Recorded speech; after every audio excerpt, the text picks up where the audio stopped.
नमस्कार, सुबह के 11 बज चुके हैं। आप देख रहे हैं आज तक। मैं हूं आपके साथ चित्रा त्रिपाठी। महाराष्ट्र में सत्ता की लड़ाई 5वें दिन भी जारी है। दोनों ही तरफ से दांव चले जा रहे हैं। शह और मात का खेल लगातार जारी है। एकनाथ शिंदे ने आज फिर से 38 विधायकों की लिस्ट जारी कर दी है। इस लिस्ट में 38 विधायकों के हस्ताक्षर भी दर्ज हैं। इस बीच संजय राउत ने कुछ ही देर पहले शिंदे खेमे को चेतावनी दे दी है। शिंदे खेमे को सीधी चेतावनी दी गई है संजय राउत की ओर से। राउत ने कहा है कि सांगली विधानसभा के लोग मुझसे पूछ रहे हैं कि क्या करना है। बागी विधायक अपनी सदस्यता बचाएं। कल पवार आए थे। पवार के सामने 10 बागियों ने बात की। बागी मुंबई आए। फ्लोर टेस्ट में पता चल जाएगा किसमें कितना है दम। संजय राउत कह रहे हैं कि अगर एक इशारा मिला तो फिर आग भड़क जाएगी। इस तरह की बातें भी करते हुए वो नजर आ रहे हैं। पवार के सामने 10 बागियों ने फोन पर बातचीत की थी, इसका भी दावा किया जा रहा है संजय राउत की ओर से। राउत कह रहे हैं पैसों के बल पर पार्टी को कोई खरीद नहीं सकता है।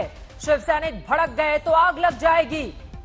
यानी कि कहीं ना कहीं उकसावे वाला ये बयान संजय राउत की ओर से दिया जा रहा है। क्या कुछ कहा गया है राज्यसभा के सांसद शिवसेना के संजय राउत की ओर से, सुनिए। सर, नेशनल एग्जीक्यूटिव की जो मीटिंग है उसमें क्या आज एकनाथ शिंदे और रामदास कदम पर एक्शन लिया जाएगा? क्या उन्हें नेता के पद से हटाया जाएगा? देखो, नेशनल एग्जीक्यूटिव राष्ट्रीय कार्यकारिणी किसी भी पार्टी के लिए बहुत मायने रखता है, महत्वपूर्ण है। आज की हमारी जो कार्यकारिणी की बैठक है और हम वहाँ जाएंगे, बैठेंगे, पूरी कार्यकारिणी वहाँ रहेगी। बहुत से निर्णय हो गए। पार्टी के वर्तमान के बारे में सोचेंगे, भविष्य के बारे में सोचेंगे, पार्टी का विस्तार के बारे में सोचेंगे, कुछ नई नियुक्तियां करेंगे। ये पार्टी बहुत बड़ी है राज्य में और देश में। इस पार्टी को बनाने में हमने खून पसीना बहाया है।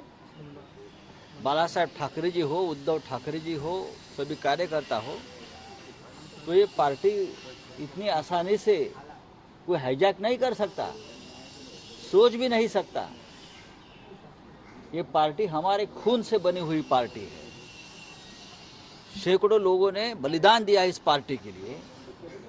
सिर्फ पैसा है किसी के पास और पैसे की बल पर कोई पार्टी खरीद नहीं सकता। तो राष्ट्रीय कार्यकारिणी में ये सब बातों पर चर्चा होगी। बहुत ही विधायक निर्णय होंगे। जो संकट है मौजूदा, और उसको हम संकट नहीं मानते, वो हमारे लिए बहुत बड़ा मौका है पार्टी विस्तार का।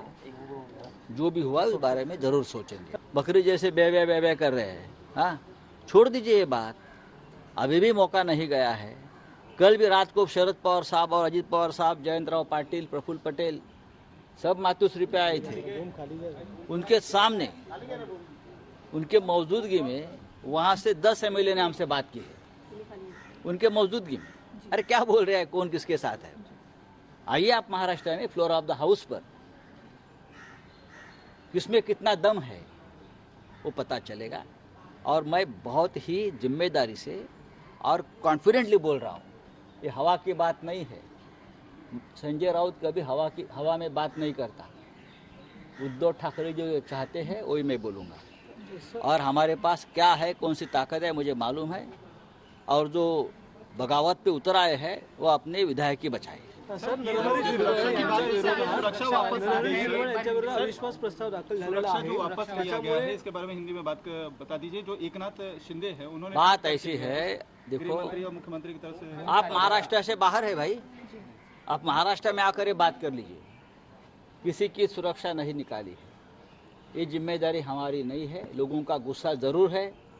अब तक गुस्सा जो है उसका विस्फोट नहीं हुआ है, लेकिन हो सकता है। अभी मेरे पास सांगली के लोग आए, हमारे पूछना चाहते हैं हम लोग क्या करें। अगर ये लोग भड़क गए तो आग लग जाएगी। मैं आपको बताना चाहता हूँ, लेकिन सबको बोला है संयम रखो। मुझे विश्वास है जब ये विधायक मुंबई में आ जाएंगे तो हमारे पाले में आ जाएंगे।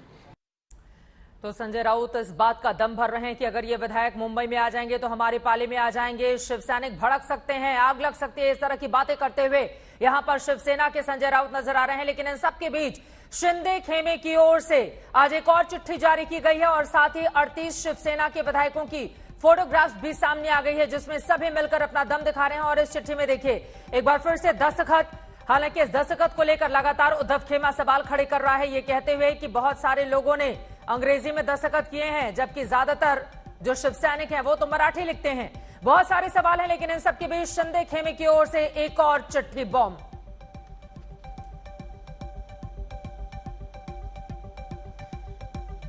आशीष जायसवाल जी इस वक्त हमारे साथ निर्दलीय विधायक फोन लाइन पर जुड़ चुके हैं जो कि शिंदे खेमे के हैं। आशीष जी, बहुत स्वागत करते हुए आपका। ये नई चिट्ठी जारी हुई है, मैं चाहूंगी जरा इसके बारे में बताइए, क्योंकि इसके दस्तखत को लेकर लगातार उद्धव खेमा आप लोगों पर सवाल खड़े कर रहा है। देखिए, जो विधायक जिसके साथ है, ये बात कोई छुपने वाली नहीं है। सबको एक न एक दिन स्पीकर के सामने आना है, सबको विधानसभा के फ्लोर पे जाकर मतदान करना है। तो जो भी दूध का दूध है, पानी का पानी है, वो तो आने वाले समय में हो जाएगा। लेकिन ये बात सर्वविदित है कि इस समय करीब 40 शिवसेना विधायक और 10 इंडिपेंडेंट विधायक श्री एकनाथ जी शिंदे इनके साथ गुवाहाटी में हैं और किसी भी हालत में, किसी भी सूरत में ये सारे विधायक कांग्रेस और एनसीपी के साथ सरकार में नहीं रहना चाहते। बगावत करने वाले अपने विधायक की बचाएं, कह रहे हैं संजय राउत, आप लोगों को सीधी धमकी दे रहे हैं। देखिए, लीगली 2/3 स्प्लिट अलाउड है और जो कुल मिलाकर शिवसेना की जो 55 एमएलए है उसमें से करीब 40 एमएलए यहाँ पर है, जो कि अबाउट 2/3 है। तो मैं समझता हूँ कि जिन्हें कानून की जानकारी है वो इस तरह की गलत बयानी नहीं कर सकते और निश्चित तौर पर एक बहुत बड़ा स्प्लिट इस देश के राजनीति के इतिहास में हुआ है। और मैं समझता हूँ कि जिस तरह से जिन कांग्रेस और एनसीपी के खिलाफ हम लोग चुन के आए थे, उन कांग्रेस और एनसीपी के साथ में सरकार में रहना किसी भी हालत में हमें मंजूर नहीं है। शिवसैनिक अगर भड़के तो आग लग जाएगी, इस तरह की बातें भी संजय राउत कहते हुए नजर आ रहे हैं। वो कह रहे हैं शिवसैनिक बहुत गुस्से में है इस वक्त। हम सभी शिवसैनिक है। ये जो 40 विधायक है, कोई 4 बार चुन के आए, कोई 5 बार चुन के आए, कोई 3 बार चुन के आए। 1-2 एमएलए गलत हो सकते हैं। आप देखिए कि 50 एमएलए का साथ में अलग हुए हैं, तो आप सोचिए कि कितना अनरेस्ट होगा और इस तरह का अनरेस्ट क्यों निर्माण हुआ, इसका भी विचार किसी न किसी को करना चाहिए। और मैं समझता हूँ कि हम लोगों ने पिछले 25-30 सालों से काम करके पार्टी को। आशीष जी, एक और सवाल मैं आपसे जानना चाहूंगी, फ्लोर टेस्ट की मांग आप लोगों की ओर से क्यों नहीं की जा रही है? अगर आपको लग रहा है कि उद्धव सरकार अल्पमत में है, तो आप लोगों ने भी महाराष्ट्र छोड़कर पूरा डेरा डाल लिया है गुवाहाटी में, कब तक वहां पर टिके रहेंगे आप लोग? जिस तरह से लीगली जो संसदीय कार्य प्रणाली में जो तरीके के रणनीति आकी जाएंगी, उस तरह से कार्रवाई की जाएगी। हम अपने पत्ते भी ओपन नहीं कर सकते। जो भी हमारे नेता और जो भी हमारे लीगल एडवाइजर जिस तरह से समझेंगे उस तरह से काम होगा। बीजेपी से बात हो गई है सरकार बनाने की? जी नहीं, इस बारे में मुझे कोई जानकारी नहीं है। फिलहाल हमारी सरकार से अलग होकर किस तरह से कांग्रेस और राष्ट्रवादी को सरकार से बाहर किया जाए, इस दृष्टि से हमारा कार्यप्रणाली चालू है। ठीक है, बहुत शुक्रिया आशीष जायसवाल जी, निर्दलीय विधायक शिंदे खेमे के हमारे साथ जुड़े हुए थे। उनका ये कहना है 40 शिवसेना के एमएलए और इसके साथ 10 निर्दलीय एमएलए का साथ शिंदे के साथ है। हालांकि बीजेपी के साथ को लेकर अपने पत्ते खोलने के लिए तैयार नहीं, लेकिन बार बार उद्धव ठाकरे खेमे की ओर से यही आरोप लगाए जा रहे हैं कि दरअसल इसके पीछे भारतीय जनता पार्टी। हमारे कई संवाददाता अलग अलग हिस्सों से जुड़ चुके हैं। गुवाहाटी से अनुपम मिश्रा हमारे साथ मौजूद हैं, हमारे साथ गुवाहाटी से ही श्वेता सिंह भी जुड़ चुकी हैं लाइव, सौरभ वक्तानिया हमारे साथ मुंबई से जुड़े हुए हैं। सबसे पहले श्वेता, आपका रुख करते हुए क्या स्थिति बनती हुई दिखाई दे रही है? क्या 40 शिवसेना के विधायकों का समर्थन मिल चुका है शिंदे को, 10 निर्दलीय भी शामिल है, इस तरह से तो 50 का ये बहुत बड़ा आंकड़ा होता है।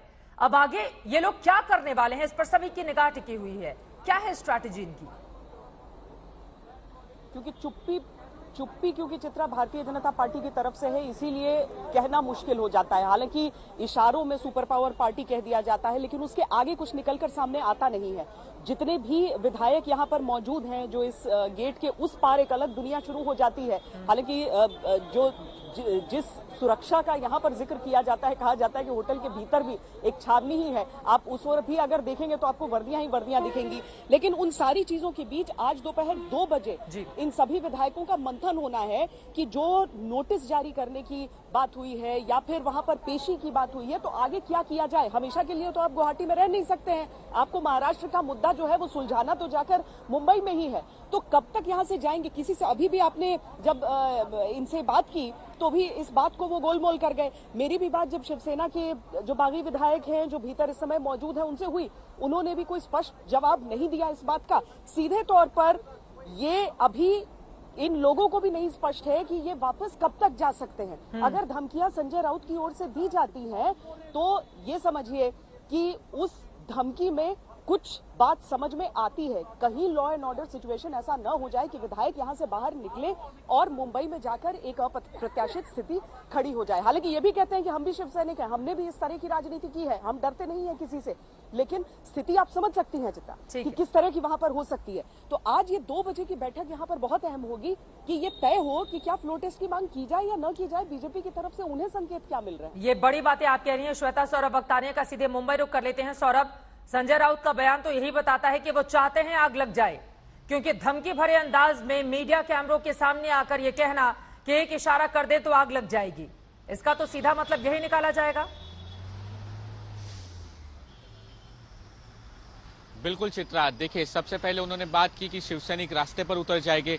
देखिए शिवसैनिक रास्ते पर उतरे, उन्होंने कोई तोड़फोड़ नहीं की, लेकिन उनके एक कहने पर शिवसैनिक मुंबई की सड़कों पर दिखे, कल मातोश्री पर भी दिखे, और 2 जो विधायक है कुर्ला से, वहां पर उनकी ऑफिस में तोड़फोड़ भी हुई है। बस एक और जानकारी आ रही है कि सोलापुर से जो तानाजी सावंत एमएलए है, उनकी भी शायद अभी फिलहाल ऑफिस में तोड़फोड़ हुई है। अब ये धमकी देना कि शिवसैनिक बहुत ज्यादा गुस्से में है, आग लग सकती है, एक तरीके से ये धमकी ही कह सकते हैं। और आज की जो मीटिंग अब होने वाली है कुछ ही देर में शिवसेना भवन में, वो बहुत इंपॉर्टेंट है। यहाँ पर देखिए गाड़ियां लग चुकी है और कुछ ही देर में आदित्य ठाकरे यहाँ से निकलेंगे, वीसी थ्रू उद्धव ठाकरे उस पूरी मीटिंग में मौजूद होंगे। ये मीटिंग में ये दिखाया जाएगा कि जो नेता है उनके एकनाथ शिंदे, उनको उनके पद से हटाया जाए। चित्रा, ये देखिए ये बहुत महत्वपूर्ण हो जाएगा। नेता की जो पोजीशन होती है शिवसेना के अंदर, वो बहुत अहम है, बहुत ऊपरी पोस्ट है। ये पूरे शिवसेना में सिर्फ 4 नेता है, एकनाथ शिंदे उसमें से एक है, आदित्य ठाकरे उसमें से एक है। तो आज उस मीटिंग में शायद एकनाथ शिंदे को उस पोस्ट से निकाला जाएगा। दूसरा सबसे महत्वपूर्ण कि आगे किस तरीके से स्ट्रेटेजी अपनानी है, नीचे से ऊपरी स्तर पर जो शिवसेना का जो भरोसा हमें जीतना है, हमें वो याद दिलाना है कि बाला साहब ठाकरे के हम शिवसेना है। ये सारी स्ट्रेटेजी आज डिसाइड की जाएगी। और वहीं पर जो धमकी दी जा रही है चित्रा, आखिर में ये जानकारी दूंगा कि मुंबई पुलिस कमिश्नर की मीटिंग ऑलरेडी हो चुकी है।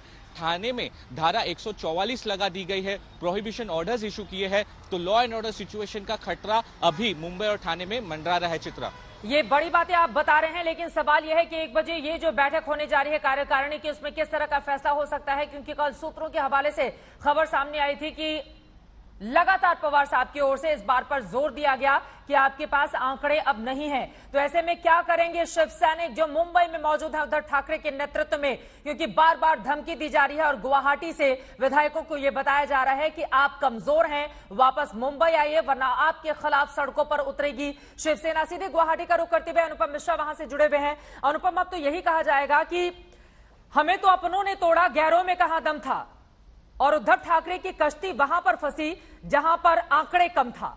तो वही स्थिति इस वक्त बनी हुई है।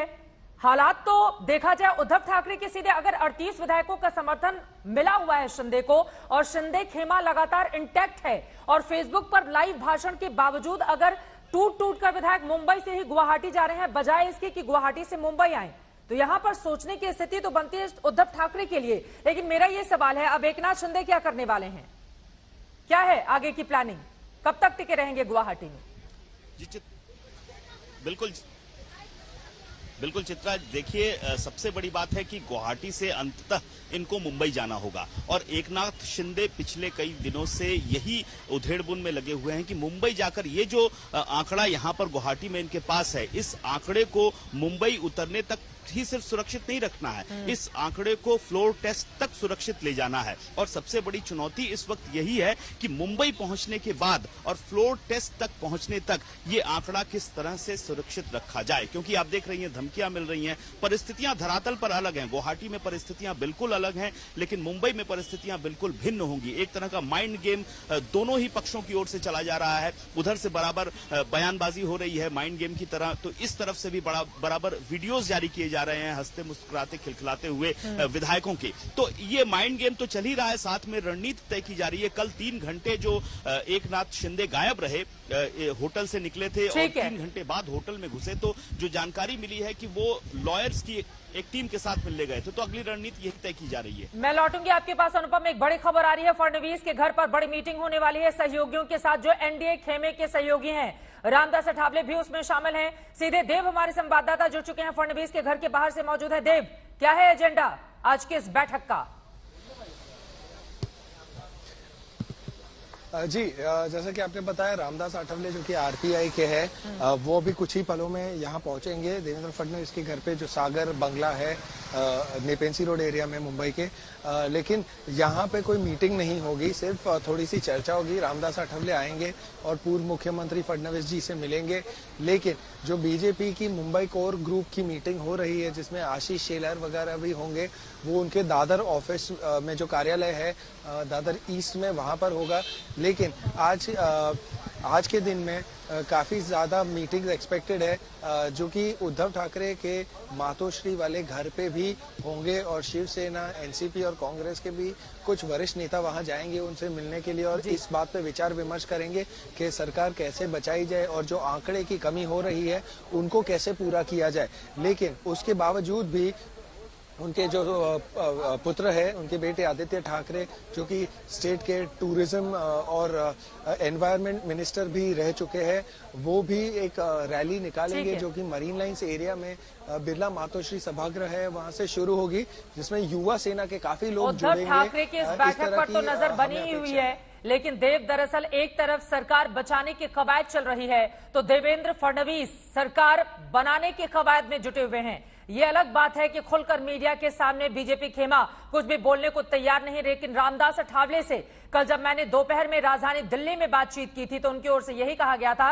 कि देवेंद्र फडणवीस के नेतृत्व में ही बागी समर्थन करे और उनकी बने सरकार। महाराष्ट्र की सियासी जंग में माना जा रहा है कि असली चाल बीजेपी चल रही है।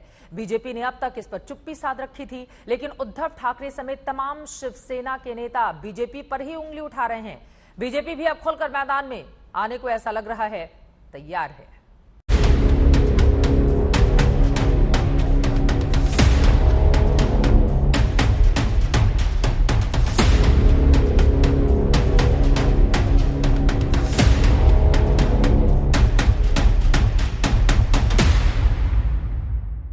नॅशनल पार्टी आहे, ते महाशक्ती आहे, ज्यांनी अख्ख्या पाकिस्तान म्हणजे काय परिस्थिती होती माहित नाही।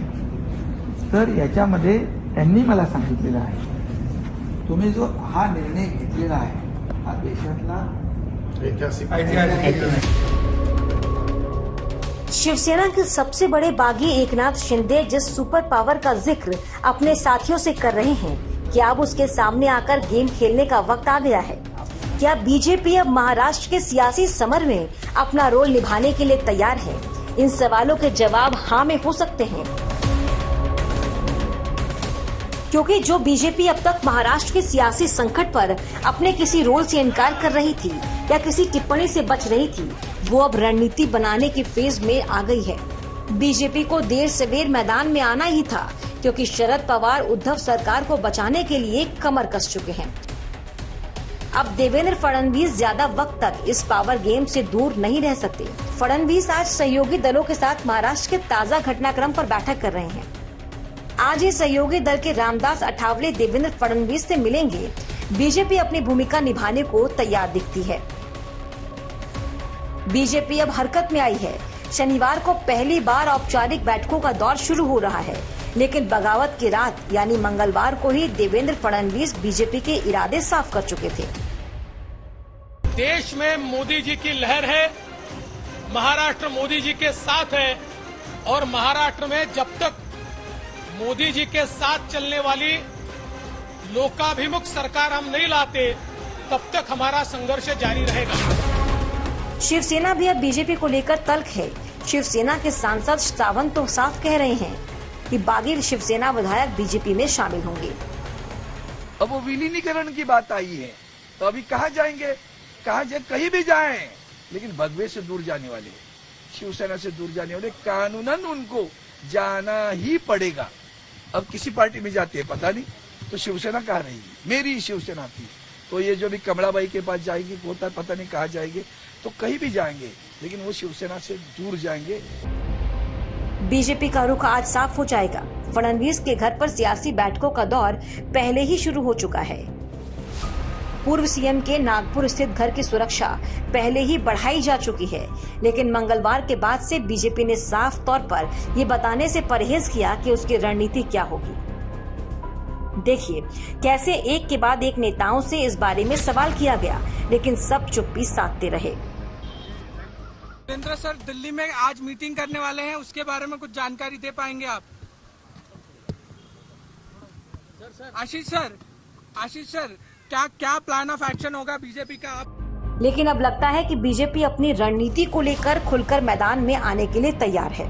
साहिल जोशी और ऋत्विक के साथ पारस दामा, मुंबई, आज तक।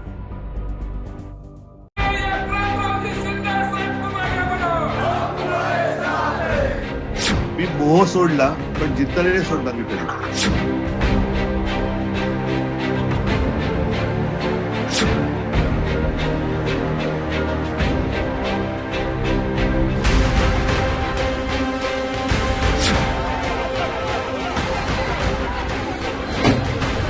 हम हार मानने वाले नहीं, हम जीतेंगे।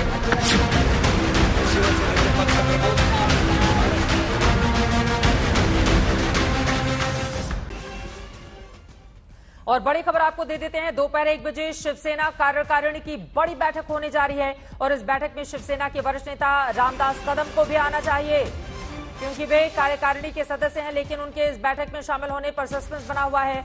रामदास कदम से जब इस बारे में सवाल किया गया तो वो जवाब टाल गए। रामदास कदम के बेटे योगेश कदम शिवसेना के विधायक हैं, लेकिन इस वक्त बागियों के साथ गुवाहाटी में मौजूद हैं। महाराष्ट्र संकट को लेकर वहीं दूसरी तरफ बीजेपी में मंथन तेज होता हुआ चला जा रहा है। एक तरफ राष्ट्रीय कार्यकारिणी की बैठक तो मुंबई में देवेंद्र फडणवीस के घर पर विपक्षी नेताओं के साथ बैठक। बीजेपी मन ही मन उसके मन में लड्डू फूट रहे हैं, लेकिन सामने आकर कुछ बोलने को नहीं है तैयार। आगे की स्ट्रैटेजी बनाई जा रही है और बार बार उद्धव खेमे की ओर से आरोप लगाए जा रहे हैं कि दरअसल ये जो महाशक्ति है वही शक्ति देने का काम कर रही है। गुवाहाटी में बैठे हुए विधायकों को इन सब के बीच संजय राउत की ओर से धमकी भरा बयान भी सामने आया है कि अगर एक इशारा लगे शिवसैनिक भड़के तो आग लग जाएगी।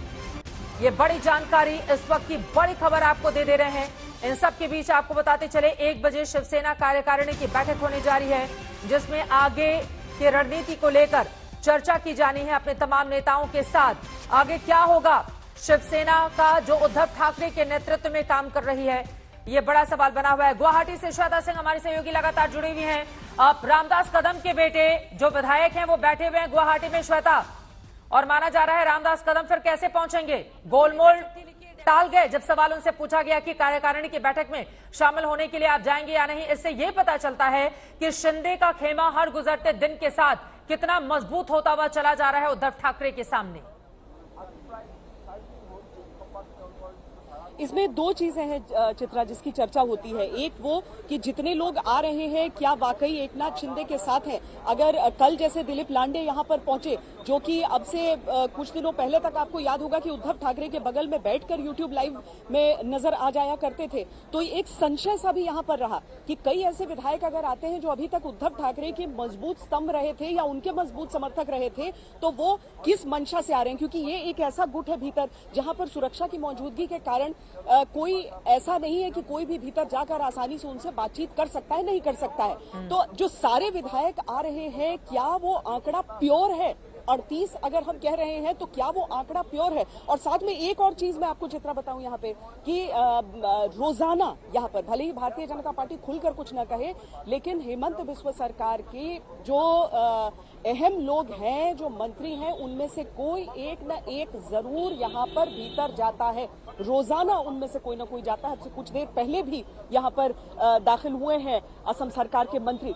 तो हमेशा हमेशा भारतीय जनता पार्टी भी इस पूरे मामले को अच्छी तरीके से मॉनिटर कर रही है। जब उनसे पूछा जाता है तो वो सिर्फ मेहमान नवाजी का जिक्र कर देते हैं, लेकिन उस मेहमान नवाजी के साथ एक राजनीति कितनी है वो भी समझ में आता है। इसीलिए अभी तो कुछ भी हो जाए और कोई भी आपको अचानक गुवाहाटी में नजर आ जाए तो अब तो आश्चर्य होना खत्म होने लगा है। लेकिन ये सारी चीजें जो है, इस जो यहाँ पर जो मूल खेमा था उसमें भी आश्चर्य रहता है जो नाम यहाँ पर आते हैं, और साथ ही जो महाराष्ट्र में जो गतिविधियां इसके समानांतर हो जाती हैं वो भी उतनी ही आश्चर्यजनक हो जाती है। कब क्या हो जाए और मुंबई जाने के बाद कितने इतने बड़े सियासी ड्रामे पर अगर मासूम जवाब देने लगे नेता तो समझ में आ सकता है कि खिचड़ी क्या पक रही है। इन सबके बीच एक बड़ी खबर आ रही है। आपको बता दें कि महाराष्ट्र में अब अलग अलग हिस्सों में तोड़फोड़ की खबरें भी सामने आने लगी है। तस्वीरें देखिए। आपको बता दें कि तानाजी सावंत जो कि विधायक हैं, कहा जा रहा है कि उनके घर पर तोड़फोड़ की है शिव सैनिकों ने। यानी कि संजय राउत जिस बात का जिक्र कर रहे थे कि शिव सैनिक भड़के तो आग लग जाएगी, अब ऐसा लग रहा है कि भड़कते हुए शिव सैनिक पुणे की ये तस्वीरें आपके सामने एक बार सुनते हैं किस तरह की हो रही है नारेबाजी।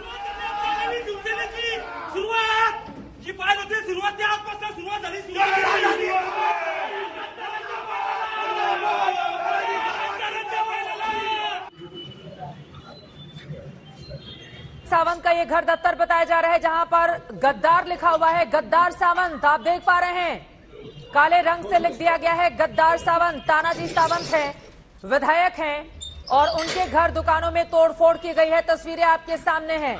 यानी कि अब मनाने से बात नहीं बनी तो धमकी और धमकी की बात नहीं बनी तो फिर अब तोड़फोड़ शुरू हो चुकी है। हमारे संवाददाता पल पल की जानकारी आपको मुंबई से, पुणे से, अलग अलग हिस्सों से लगातार पहुंचा रहे हैं। मुस्तफा शेख हमारे सहयोगी जुड़ चुके हैं। मुस्तफा, ये तस्वीरें अब बयां कर रही हैं कि मनाने से बात नहीं में बनी तो तोड़फोड़ पर उतारू हो गए हैं उद्धव ठाकरे के नेतृत्व वाले शिव सैनिक। जी बिल्कुल, कल से ही वीडियो सामने आ रहे हैं, चाहे वो कुर्ला के हो या फिर पुणे के, कि किस तरह से शाखाओं पर जाके शाखाएं बंद कराई जा रही है, तोड़फोड़ की जा रही है। इस वक्त भी हम शिवसेना के एक दूसरे एमएलए योगेश कदम के घर के बाहर खड़े हैं। यहाँ पर आप देखेंगे पुलिस जो सिक्योरिटी है वो किस तरह से लगाई गई है। सीनियर लीडर रामदास कदम के बेटे हैं योगेश कदम, और आप कह सकती हैं कि इसी का जिक्र भी कहीं ना कहीं एकनाथ शिंदे ने अपने लेटर के जरिए कहा कि पुलिस सिक्योरिटी अगर हटाई जाती है तो जो पंजाब में हुआ मूसेवाला मर्डर केस, उस तरह की चीजें अगर होती है तो शरद पवार, उद्धव ठाकरे, आदित्य ठाकरे रिस्पॉन्सिबल होंगे। उस पर क्लैरिफाई करते हुए गृह मंत्री दिलीप वलसे पाटिल ने कहा है कि किसी भी तरीके की सिक्योरिटी रिडक्शन नहीं की गई है किसी भी। ये जो शिवसेना के विधायक, जरा उनके बारे में बताइए। गद्दार सावंत जगह जगह लिखा गया है, तानाजी सावंत कौन है जिनके घर पर जाकर शिव सैनिकों ने जबरदस्त तरीके से तोड़फोड़ की है? जी बिल्कुल, तानाजी सावंत एक एमएलए हैं पुणे से और वो इस वक्त गुवाहाटी में है। तो वो अब जो एमएलए 38 शिवसेना के एमएलए इस वक्त गुवाहाटी में, उसमें से एक तानाजी सावंत भी है और उनके खिलाफ ये जो तोड़फोड़ है, जो नारेबाजी है, वो शिव सैनिक इस वक्त कर रहे हैं। तो पुणे में आप कह सकते हैं एनसीपी का वर्चस्व ज्यादा है, लेकिन उधर शिव सैनिक भी है, वो काफी आप कह सकते हैं कि एक्टिव है। और तानाजी सावंत एक एमएलए शिवसेना के जिन जो गुवाहाटी गए हुए हैं, इसलिए उनके खिलाफ ये नारेबाजी है वो की जा रही है, तोड़फोड़ की गई है। तोड़फोड़ की तस्वीरें आप देख रहे हैं। आपको बता दें 58 साल के तानाजी सावंत जो कि बिजनेसमैन भी हैं पेशे से। पुणे से पंकज खेलकर हमारे संवाददाता जुड़ चुके हैं। पंकज, तोड़फोड़ की तस्वीरें सामने हैं और ऐसा लग रहा है कि उनके तमाम बिजनेस को नुकसान पहुंचाने की कोशिश की गई है। दुकानों में जबरदस्त तरीके से तोड़फोड़ की गई है। पंकज, जी हाँ, यहाँ पर पुणे का जो कातर जिला का है, वहाँ पर ये जो शिव सैनिक है वो तानाजी सावंत इनके दफ्तर में घुस आए हैं और घुसकर बिल्कुल तोड़फोड़ उन्होंने कर दी है। और जिस प्रकार से वो जो बातें कर रहे हैं कि ये तो शुरुआत है, और बालासाहेब ठाकरे का पुणे शहर जहाँ से उनकी शुरुआत हुई है, जो जन्म स्थान है, और यहाँ से अब उनको पता चलेगा जो बागी विधायक है जो छोड़कर गए हैं उद्धव जी ठाकरे को, उसके लिए ये जो आज यहाँ पर उन्होंने किया है, उन्होंने कहा कि ये तो सिर्फ झलक है। घुस आए थे दफ्तर में और जो दिखाई दे रहे दृश्य के वहाँ पर जाकर सीधे सीधे तोड़फोड़ कर दी है। और यहाँ पर और एक बात दिख रही है कि यहाँ पर कहीं पर भी पुलिस कहीं पर दिखाई नहीं दे रही, जो कि होनी चाहिए थी। अगर ये पहले से चेतावनी जा रही है या इस तरह के संकेत थे, तनाव था, और जब विधायक यहाँ से बड़ी संख्या में जो नहीं मान रहे हैं line of action Uddhav Thackeray या अभी के शिवसेना की, और वो अगर एकनाथ शिंदे के साथ है, तो ये गुस्सा यहाँ पर निकालने का काम यहाँ पर शिव सैनिक कर रहे हैं। शिवसेना की जो शिव जल क्रांति स्कीम है, माना जाता है कि वो इन्हीं की माइंडसेट की देन है, जो कि तानाजी सावंत हैं और बड़े करीबी एक वक्त पर उद्धव ठाकरे के माने जाते थे। लेकिन यहाँ पर आप देख पा रहे हैं पुणे में किस तरह से जबरदस्त तरीके से तोड़फोड़ की गई है। और आपको बता दें पेशे से बिजनेसमैन भी हैं तानाजी सावंत, जिनके दुकानों को क्षति पहुंचाई गई है। कुल मिलाकर क्या पंकज ये माना जा सकता है कि उद्धव को तोड़ने का नतीजा आपके दुकानों में, आपके घरों में तोड़फोड़। गद्दार सावंत भी लिखा गया है वहां पर। इसी तरह का संदेश देना चाह रहे हैं शिव सैनिक। अब उन्हें जिस प्रकार से मन में घुसता है, क्या उन्हें कहीं से हिस्से आए हैं, ये एक बड़ी बात है या सोचने वाली बात है। ये क्या संकेत उन विधायक जो बागी विधायक का जो कहला रहे हैं या उनको जो स्टैंप लगा हुआ है वो एकनाथ शिंदे के साथ है, कहीं उन्हें एक तरह से दबाव तंत्र, एक तरह से प्रेशराइज करने के लिए आप यहाँ पर नहीं हो तो क्या हो सकता है, ये दिखाने की ये कोशिश है क्या, ये एक प्रयास है क्या, ये यहाँ पर संकेत दिए जा रहे हैं शिव सैनिकों द्वारा जो कि जमीन पर है। और ऐसी ही बात पिछले कुछ दिनों से चल रही थी कि जो जमीन का शिव सैनिक है, जो सच्चा शिव सैनिक है, वो इसका जवाब देगा। क्या ये वही जवाब है, क्या यही वो शिवसेना की स्टाइल है, ये कहीं न कहीं उभर के आ रहा है। और यहाँ पर जो तोड़फोड़ शुरू हुई है, नुकसान पहुंचाने की बात है जो कि गलत है, ये यहाँ पर पुणे में भी दिखाई दे रहा है। जबरदस्त तरीके से तोड़फोड़ की तस्वीरें आपके सामने है। ताराजी सावंत जो विधायक हैं, उनके दफ्तर पर आप देखिए किस तरह से तोड़फोड़ की गई है।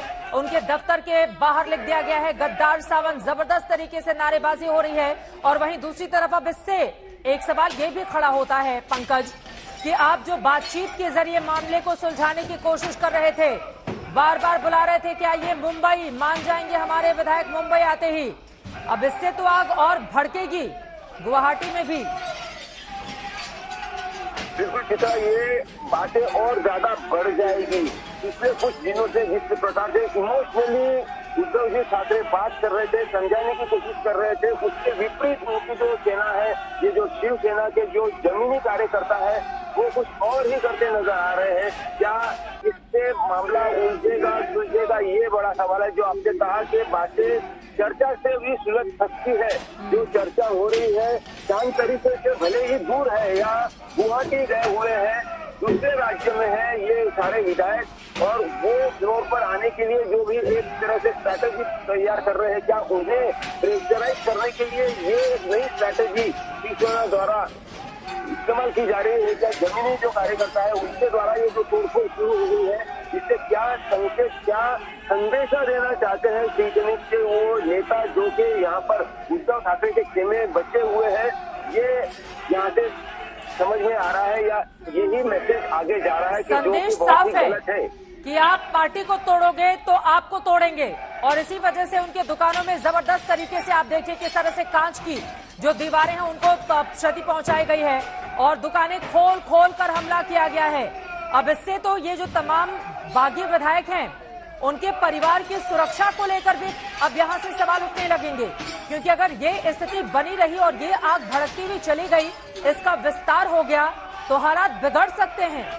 पंकज, बिल्कुल, आज ये बात पुणे में शुरू हुई, कुछ और शहरों में भी ऐसे छुटपुट हिंसक जो है या कहीं पर काली पोस्ट देना या कहीं बैनर तोड़ना, ऐसी बातें आ रही थी। लेकिन यहाँ पर एक तरह से हिंसा दिखाई दे रही है और ये हिंसा जैसे आपने कहा चित्रा से महाराष्ट्र में फैल सकती है।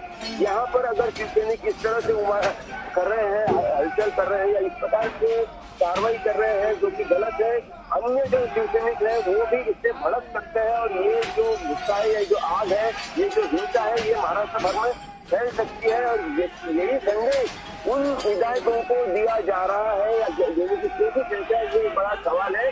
और ये जो आज प्रयास किया जा रहा है, डराने का जो प्रयास किया जा रहा है उन विधायकों को, मैं ब्रेक पर जाऊं पंकज, उसके पहले आपसे एक और सवाल लेना जरूरी है, क्योंकि संजय राउत की फोटो भी दिखा रहे हैं, उनका जो आज सुबह सुबह बयान सामने आया है इस वीडियो के जरिए। उन्होंने कहा है एक इशारा दिया तो फिर शिव सैनिक भड़के तो आग लग जाएगी। क्या वो इशारा दे दिया गया जिसका नतीजा इस रूप में देखने को मिल रहा है? बिल्कुल चित्रा, आपने सही बात पकड़ी है कि ये जो संजय राउत इनका जो स्टेटमेंट है कि इशारा दे दिया है और उसके बाद जो होगा वो देखा जाएगा, शायद उसी का ये नतीजा है। एक बड़े नेता ने सेना पब्लिक स्टेटमेंट बागियों को लेकर सख्ती दिखाने के साथ साथ उद्धव ठाकरे लगातार संकट से उबरने के लिए इमोशनल कार्ड भी खेल रहे हैं। शिवसेना का कार्डर भावुक माना जाता है और इसीलिए ठाकरे परिवार की रणनीति का अहम हिस्सा है इमोशनल कार्ड। आता मी काही टिश्यूला होते काही रडत बिडत नाही, मला कोविडमुळे जरा डोळ्यातून थोडं पाणी येतं, नाक कधीतरी गळते. उद्धव लाख सफाई दें कि ये आंसू कोरोना की वजह से हैं, लेकिन इन आंसुओं के पीछे का दर्द समझने के लिए सियासत का पारखी होने की कोई जरूरत नहीं है। उद्धव ठाकरे के हर लफ्ज में वो दर्द साफ तौर पर उभरकर सामने आ ही जाता है, जो अपनों के साथ छोड़ने की वजह से उनको मिला है। कहां तो उन्होंने एक नया प्रयोग करके विचारधारा से मेल नहीं खाने वाली पार्टियों के साथ तालमेल कर सरकार बनाई, और कहां एक झटके में सरकार के साथ उनकी पार्टी पर ही संकट के बादल मंडराने लगे। इसीलिए उद्धव को सफाई देनी पड़ रही है कि ये आंसू दर्द के नहीं हैं। आता मी काही टिश्यू लावते, काय रडत बिडत नाहीये मला। कोविडमुळे जरा डोळ्यातून थोडं पाणी येतं, नाक कधीतरी गळते। आंसू बीमारी के हैं, लेकिन लफ्ज उद्धव के दिल से निकल रहे हैं। आज उन्होंने अपने कॉर्पोरेटर्स से बात की तो उनका दर्द जुबान पर आ ही गया। उन्होंने कहा कि जिनको पाला वही धोखा दे गए। बोललो आणि मी वर्षा सोडला आणि माझ्या मातोश्रीमध्ये आलो। काही जणांचे मला फोन आले, आजही येत आहेत की उद्धवजी तुम्ही वर्षा सोडायला नाही पाहिजे होतं। म्हटलं का? नाही, लोकांना असं वाटतं तुम्ही जिद्द सोडली। म्हटलं मी जिद्द सोडणाऱ्यातला नाहीये, मी मोह सोडला, पण जिद्द नाही सोडणार मी कधी, कदापि जिद्द नाही सोडणार। आणि ज्या गोष्टी आपल्या नाहीतच त्या सोडायचा मोह हा असू नये का? उद्धव के दर्द और आंसुओं से हटकर जरा ये तस्वीरें भी देखिए, जब सीएम हाउस वर्षा से उद्धव के सूटकेस निकलने लगे थे। रात 10 बजे वो परिवार के साथ अपने निजी घर मातोश्री के लिए बढ़ चले थे, और तब उनका ये इमोशनल कार्ड काम करते दिखा था। रास्ते भर भारी तादाद में शिव सैनिक थे जो उद्धव का साथ देने के लिए नारेबाजी कर रहे थे। तो क्या अब ठाकरे के पास इमोशनल कार्ड खेलने के सिवाय कोई चारा नहीं रह गया? ये कार्ड असरदार हो सकता है, क्योंकि शिवसेना ऐसी पार्टी है जिसमें कार्यकर्ता भावनाओं के आधार पर ही मजबूती से पार्टी से जुड़ा होता है। उसके ठाकरे परिवार के साथ वफादारी भी भावनाओं पर ही आधारित होती है। अब देखना यह है कि उद्धव ठाकरे सिर्फ इमोशनल कार्ड के बूते सत्ता बचा पाते हैं या नहीं। साहिल जोशी, आज तक। शिव सैनिक भड़क गए तो आग लग जाएगी, सुबह सुबह कहा था संजय राउत ने। उसके बाद पुणे से तोड़फोड़ की तस्वीरें भी सामने आने लगी हैं। क्या कहा गया था शिवसेना के राज्यसभा सांसद की ओर से, इस पूरे मामले में सुनिए। आप महाराष्ट्र से बाहर है भाई, आप महाराष्ट्र में आकर बात कर लीजिए। किसी की सुरक्षा नहीं निकाली है, ये जिम्मेदारी हमारी नहीं है। लोगों का गुस्सा जरूर है, अब तक गुस्सा जो है उसका विस्फोट नहीं हुआ है, लेकिन हो सकता है। अभी मेरे पास सांगली के लोग आए, हमारे पूछना चाहते हैं हम लोग क्या करें। अगर ये लोग भड़क गए तो आग लग जाएगी, मैं आपको बताना चाहता हूँ। लेकिन सबको बोला है संयम रखो। मुझे विश्वास है जब ये विधायक मुंबई में आ जाएंगे तो हमारे पाले में आ जाएंगे। सरकार बचाने की हर मुमकिन कोशिश कर रहे उद्धव ठाकरे लगातार पार्टी पर अपनी पकड़ बचाए रखने की कोशिश कर रहे हैं। इसी कड़ी में आज ठाकरे पार्टी की राष्ट्रीय कार्यकारिणी की बैठक होने जा रही है। उधर उनके बेटे आदित्य ठाकरे एक जनसभा को संबोधित करेंगे।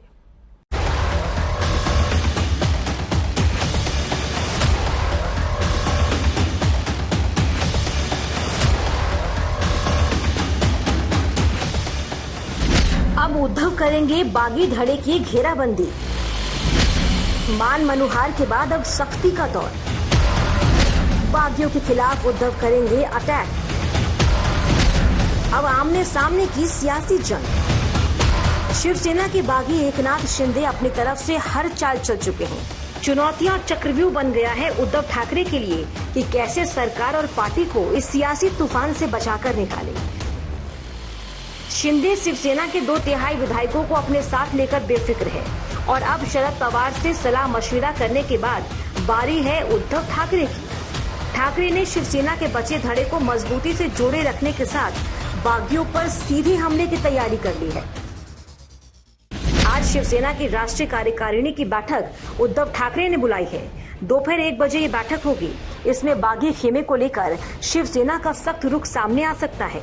इसके बाद शाम 6:30 बजे आदित्य ठाकरे एक जनसभा को संबोधित करेंगे। रविवार को 11 बजे आदित्य ठाकरे सांता क्रूज में युवा शिव सैनिकों की एक सभा को संबोधित करेंगे। सबका मकसद एक ही है, बागी विधायकों के खिलाफ माहौल बनाना। इन बैठकों से पहले ही उद्धव ठाकरे ने बागी खेमे को लेकर सख्त रुख अपना लिया है।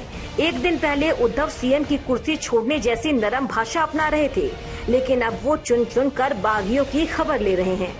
मी बोललो आणि मी वर्षा सोडलं आणि माझ्या मातोश्रीमध्ये आलो.